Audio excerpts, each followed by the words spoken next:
My name is Weizman, and the name of the talk that I'm going to give today called JavaScript Realms, the blank spot in web application security. I'd like to lay out the talk for you real quick. So I'm going to start off by talking about the evolution of the web, how we transition from websites to web apps, the way I see it. We're going to dive deeper into the importance of security and visibility in that context. And later on, we're going to talk about how third-party solutions came into play and helped us solve problems relating to security and visibility, how exactly they do it, and what I think they all miss. And we're going to talk about JavaScript realms, which are the blank spot that I think that most of those third-party solutions miss. And eventually, we're going to talk about Snow.js, which is a really cool project that we're working on that's supposed to help solve that problem. But let me first introduce myself. So my name is Gal Weizman. I have been doing web and browser JavaScript security for almost a decade now, I think. I started off at the 8200 unit of the IDF. And that's where I first got introduced to JavaScript security. I worked for several startups as well. I think the most famous one of them is Perimeter X, which are also doing web and browser JavaScript related stuff. And I also have a lot of published work in the field of publishing web application CVEs, some cybersecurity advanced techniques and stuff like that. And today I work for MetaMask, which is a crypto wallet company. And I am one of the people that's responsible for the security of the extension in the browser.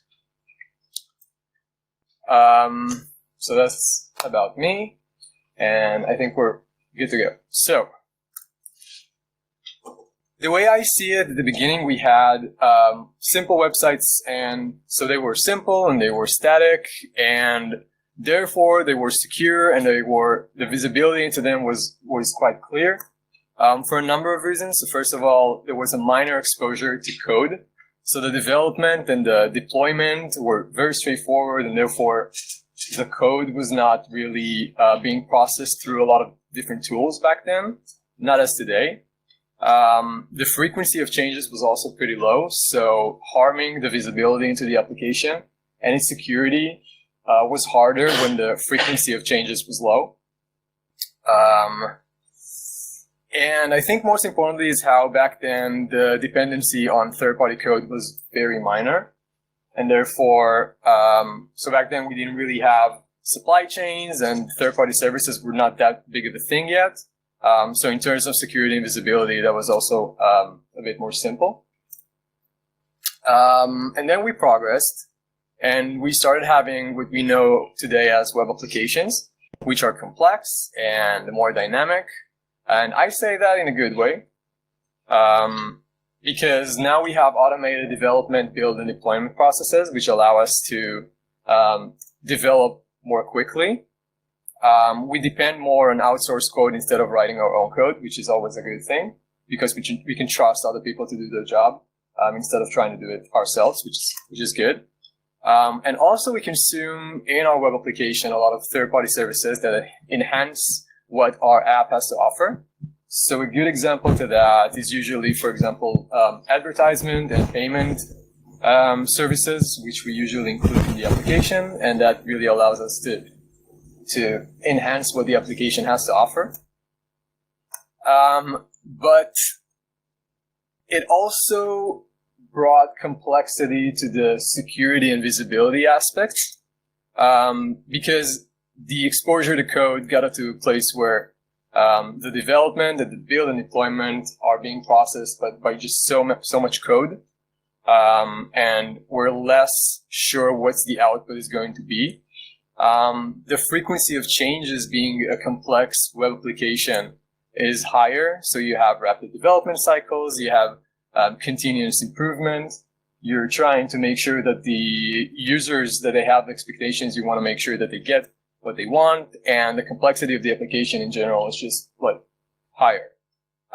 And I think most importantly is how the dependency on third-party code became major. And we transitioned to a place where we have a massive supply chain that we are building our application on top, and we're relying on third-party services, which means that a lot of the code that runs within our web application is unknown to us. So maybe this is a good time to try to understand the importance of security and visibility in this context. So visibility refers to the ability to see into the inner workings of a system and understand what is happening within it, which is important especially today because since the application is just so complex, you want to make sure that if errors are being thrown or any loggings, you can capture them. You want to make sure that the level of performance is as good as you want it to be. You want to make sure that the user experience is as good as it used to be. And I think most importantly, you want to make sure that the security level is the same even though you rapidly change your application.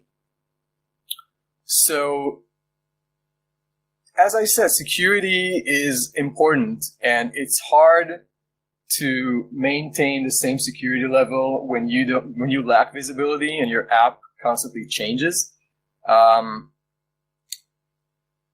And also based on the fact that we're building our projects on top of code that we're unaware of. I think this is an important point to point out here because back then we had applications that most of the vulnerabilities they offered were from outside the application, and since we now have third-party services and supply chains, we ended up in a place where the attacker is inside the app and not coming from outside of it. And that brings us to what we have today. So web applications are still complex and they're still dynamic, but now the security and the visibility into the application has improved thanks to third-party services. So here are just like a few examples on the security side, and on the visibility side, you have a number of companies that allows you to install JavaScript libraries within your application with server-side oriented solutions that allow you to understand better the visibility of the application and also its security. So third-party services are great. And you have many different approaches, but we're going to focus on the client-side oriented solution today, which are these products, some of them. So it's important to understand how those solutions help us gain security and visibility. So by granting the solution control over our application in runtime, they have the ability to assist us in that mission. So for example, in terms of security, you can use that power to monitor sensitive operations being made in the app and maybe detect strange behavior. You can also use that power to block the app from communicating with malicious entities or accessing sensitive information. And in terms of visibility, it helps us a lot with mapping out what happens in the app, capturing errors and logs, tracking the user experience level, and monitor for performance changes. So that's all examples for stuff that third-party services allow us to solve. Now, let's just make sure that we understand how those work. So first, you include them in the app, commonly as a third-party script. You make sure to usually include it as in the beginning of the application for it to cover the most parts of it. And then what those usually do, they use what we call behavioral overriding, which is also known as monkey patching. So this is a really simple example just to get the hang of what monkey patching is. So here, for example, I want to monkey patch the alert function to function a little bit different than it used to. So I want to make sure that anyone can use the alert function as usual, but maybe I want to filter out and throw errors for certain strings that I disapprove alerting.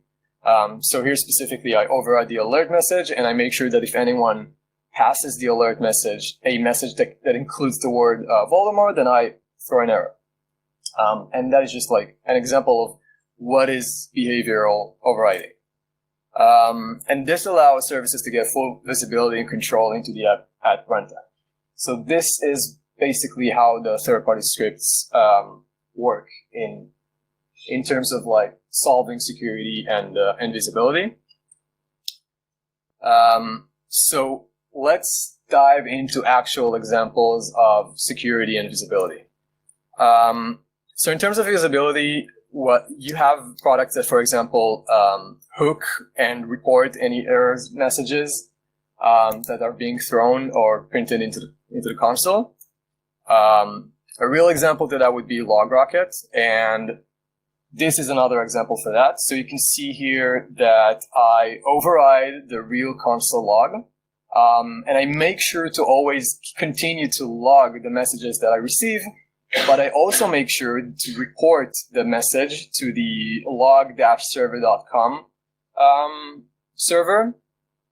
So that is like a actual example of how LogRocket works, for example. And in terms of security, you have, for example, you have solutions that are just, for example, trying to defend the local storage from being accessed to sensitive information. A real example to that would be Perimeter X, which is a company that I used to work for, and we used to work on stuff like that. So you can see here in this example for that what we're doing here is that we're monkey patching the get item property descriptor of the storage object, and we make sure that if anyone tries to access the secret item, we make sure to not return it. And that is just like a very simplified example to how we can use monkey patches to defend sensitive information within the local storage. Obviously, this can get more complex and better secured, but that's just like the gist of it. Try to remember this example because we're going to get back to it. Now that we understand how third-party solutions work, I'd like to explain the problem the way I see it. So in my opinion, most of the solutions are missing something important, which affects security mostly, and they are lacking visibility into JavaScript realms.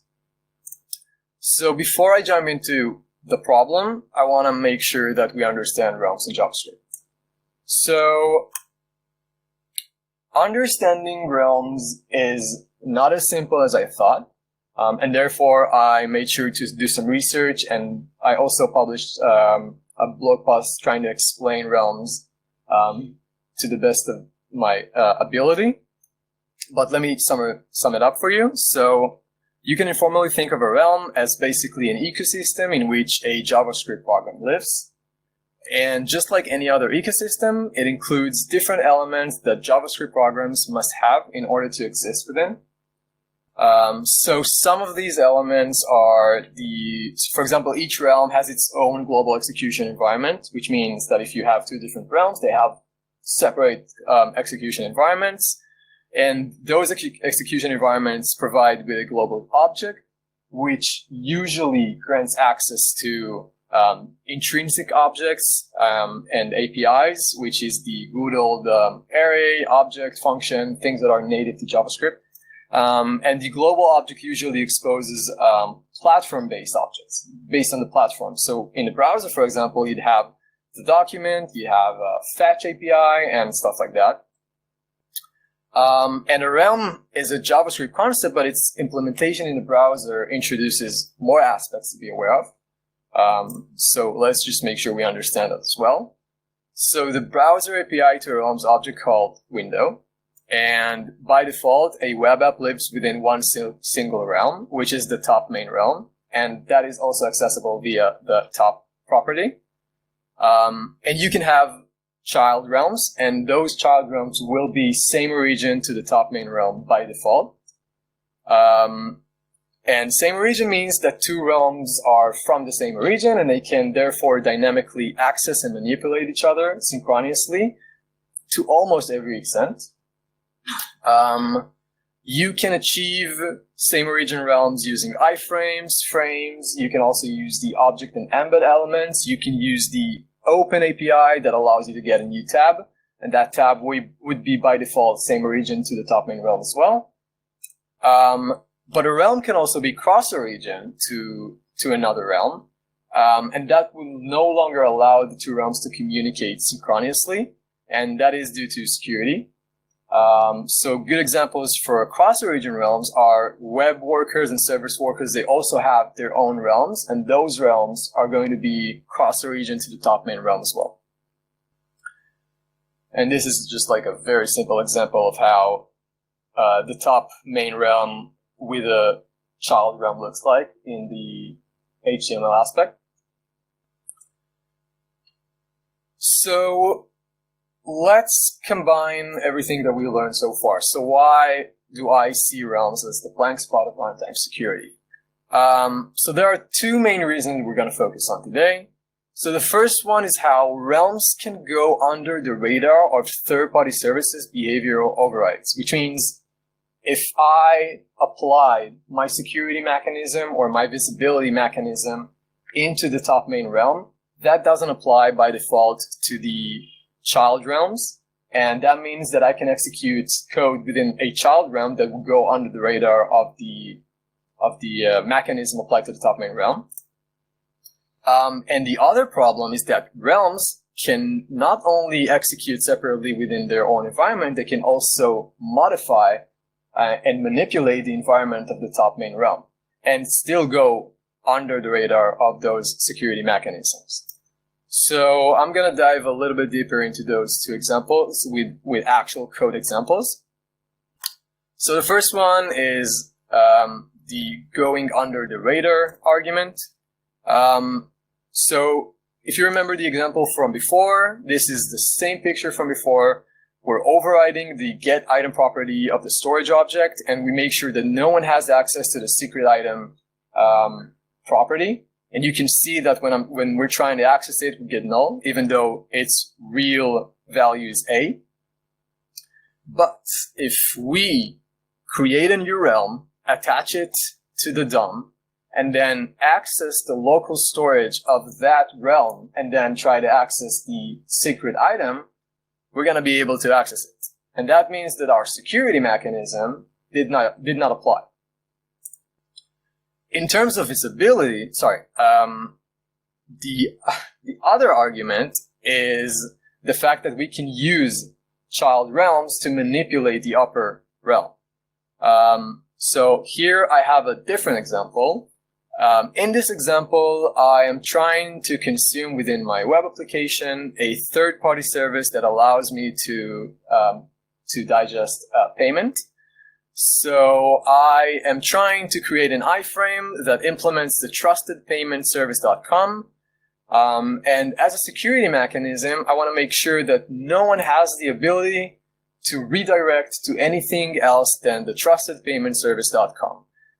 So I can achieve that by overriding the behavior of the source property of the iframe prototype and make sure that if anyone try to do it differently, I'm just going to throw an error. And you can see here that when I create an iframe and I try to redirect it to the fake payment service.com, I get an error and the SRC remains as before. But the problem here is that I can just create a new realm, extract the iframes prototype SRC getter from within that realm, and use it to apply to the top main realm's iframe, and then try to change its SRC. And you're going to see that it's not going to go through the error because it's not the same prototype, and therefore we're going to be able to change the SRC of the iframe. So that's just me trying to lay out the two problems in actual code examples. This effectively leaves realms out of reach of security mechanisms and visibility mechanisms. And the way I see it, it makes it really hard to protect and monitor the rest of the application.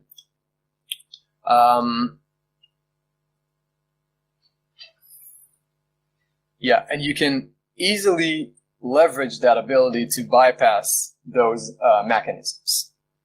So hopefully I managed to lay out the problem in order for us to understand the needed solution.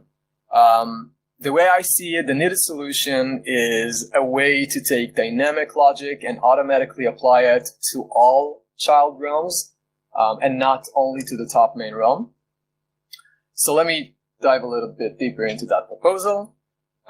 We need an easy way, so we need to make sure that we can achieve that. And we want to make sure that we're covering same origin realms only, because covering cross-origin realms is impossible. You cannot synchronously access cross-origin realms as a security mechanism. And also it is irrelevant because it means that a third-party iframe is not posing any security concern to your application in the terms that we're talking about in this talk.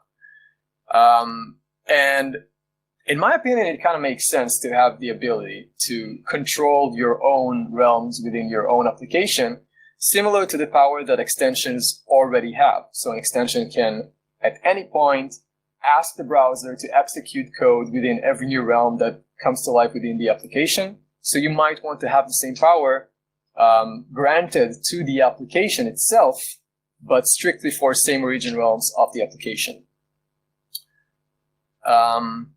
We want to end up giving the application the ability to control its own realms. To me, it's only logical. Would have made a hell of a browser native API, in my opinion. We're going to get to that as well. But in the meantime, we don't have that as a browser native API. And to implement that as a JavaScript shim is a very hard task to accomplish, mostly for two main reasons. So first of all, you have to cover every possible way of creating a same origin realm. And that is difficult, especially because you're dealing with DOM related stuff. And therefore, there's just like so many ways to do so many things. So you have to make sure you cover all of them. Otherwise, it takes one way to bypass your solution to make it irrelevant, basically. And I think the other problem is that you not only have to cover every possible way, you need to make sure that you cover it synchronously.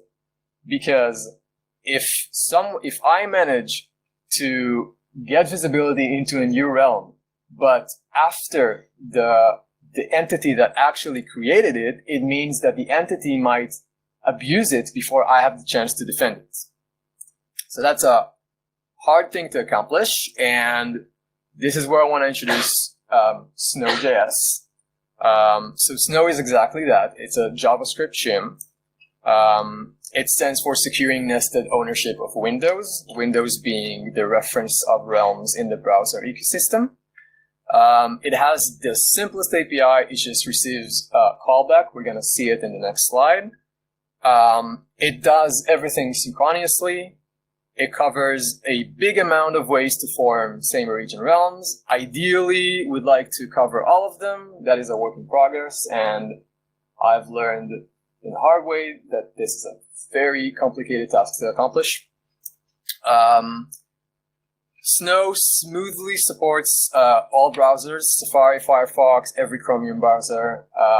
It smoothly supports most of the major web applications that we know of. And it is heavily tested, especially for security reasons, to make sure that the different ways to create same origin realms cannot be used to bypass Snow. And using it is supposed to be really simple. You can either consume it as a package, or you can implement it as a third-party script. And once you do, a new property called Snow will be accessible via the global object. And that property receives a callback, and that callback will be passed on the reference to the new realm created every time that it does. So this is like the simplest example of how you can use Snow. This will log every new instance of every new realm in the page easily. So how does Snow work? Snow is a complicated project, and Snow also leverages the monkey patches technique because, as I said before, we have to synchronously capture every attempt to form a new realm. And if we don't do it synchronously, we're going to lose the battle. And therefore, we have to use the monkey patches technique to create a perfect shim. So you have a lot of different ways to insert new realms. You can use the actual nodes insertion to DOM. You can use insertion of HTML to DOM. You can achieve new realms by creating new tabs.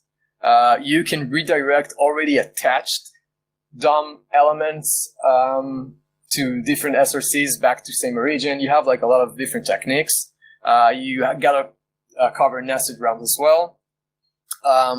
And one of the interesting parts is that you have to make sure that your project is using secure JavaScript. This is the cat and mouse game around monkey patches, because if Snow's logic uses a certain native API that someone else monkey patch in the application, then that entity might interfere Snow remaining secured. So you have to make sure that the APIs that you use within your shim are also unforgeable. So that is also an important security aspect of the project. I'll soon show you the demo, and hopefully it'll make more sense. But I want to talk about how Snow serves us. So I'm going to attach this back to the examples that we had before of the two main problems of same origin realms. So the first problems that we talk about is how realms can go under the radar of third-party services mechanisms. So this is the same picture as before. You can see that we have at the end of it the bypass for the security mechanism, where we create a realm and we access the secret item. But here you can see that we're using Snow. So instead of just running this logic, we make sure to pass that logic into Snow as a callback. And we make sure that every time we execute this logic, we do so for the window, for the specific window object that we receive.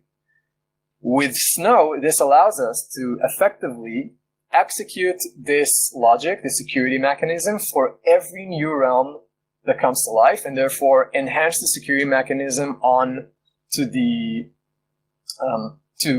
new realm.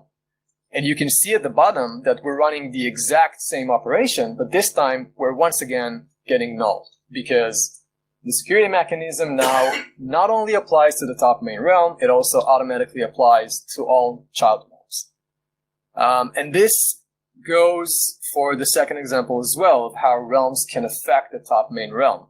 So once again, we have the same example as before, and you can see here that we successfully changed the iframe source to the fakepaymentservice.com, which is the malicious website. But here you can see that if we do this, we achieve the same thing using Snow, then trying to change that SRC with a prototype that we pulled outside of the realm, it's not going to work for you anymore. And I think it's important to note why this is an actual security problem. It's mostly because of what I said before of how the attacker is inside. The fact that your application potentially can execute code that you do not control due to supply chain security problems might result in malicious code trying to do stuff like that exactly. And with Snow, you can make sure that any security mechanism that you consume and apply to your application would, by default, apply to all same origin child realms, which is, the way I see it, is very important. So the current state of Snow is that Snow is actively being used by MetaMask. So we integrated Snow into LavaMoat, which is a project that we're working on that also applies a security mechanism to the extension. I'll just shortly explain LavaMoat. So LavaMoat is a simple tool that allows you to sandbox every package that you use in your supply chain and once the isolation applies, then part of the LavaMoat security mechanism is to make sure that the top main realm is unusable and mostly inaccessible, we do so by just simply overriding all the properties of the top main realm, so no malicious entity could use it.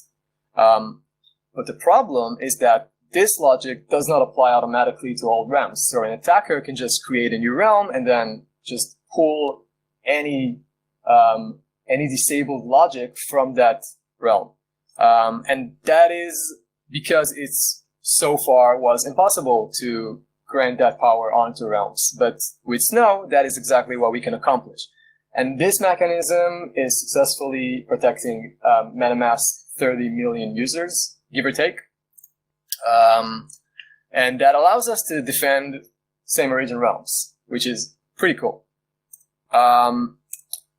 So the future of Snow, the way I see it, improving security is going to be one hell of a ride, because of how there's just so many ways of creating same origin realms. And I just hope this is a battle that Snow would be able to win. I would love to improve Snow's adoption in terms of contribution, in terms of consumption, for security and for feasibility. And we're also trying to initiate talks about making it a default API in the browser. That would be great because that would mean that applying it automatically to same origin realms would be more native, rather than trying to monkey patch it through my JavaScript shim here. And that's pretty much it. I can quickly show you a demo of how Snow actually works if I had Wi-Fi. So I'm going to take care of that.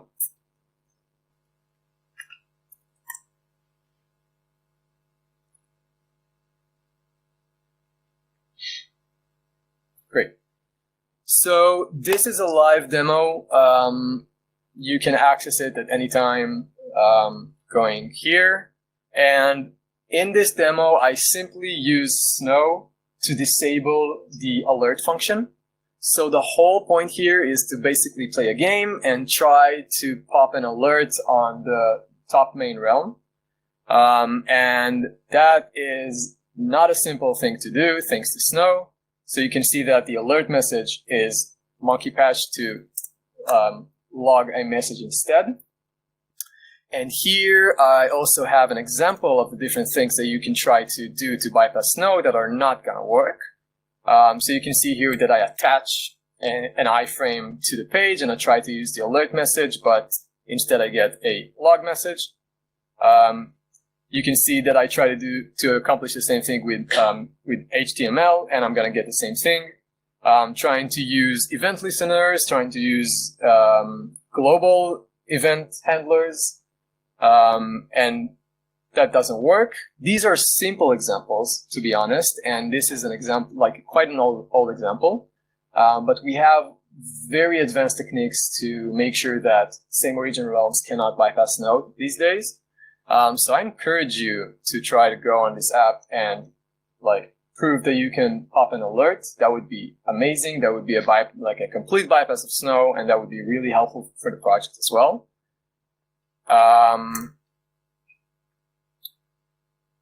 And that's pretty much it. So thank you.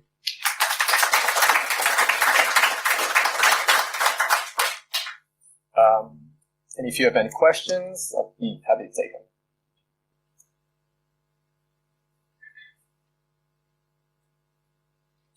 All right. Thanks a lot. Oh, yeah. Sorry about the example of getting the included data one of those tools. We'll do that inside the Snow. Do what? Like these? Will Snow stop those kind of things? Oh no, you can basically take their logic. You would probably have to apply some modifications to their actual logic these days, but not a major one, in my opinion. But you can generally just bypass their logic into Snow, and Snow would make sure to just apply that logic to all realms. I also tried to convince Sentry to use Snow, and we're having a conversation at the moment, and I managed to show them in a very simple demo of how you can just integrate Sentry simply into Snow and make sure that Sentry tracks the top main realm and all child realms automatically as well.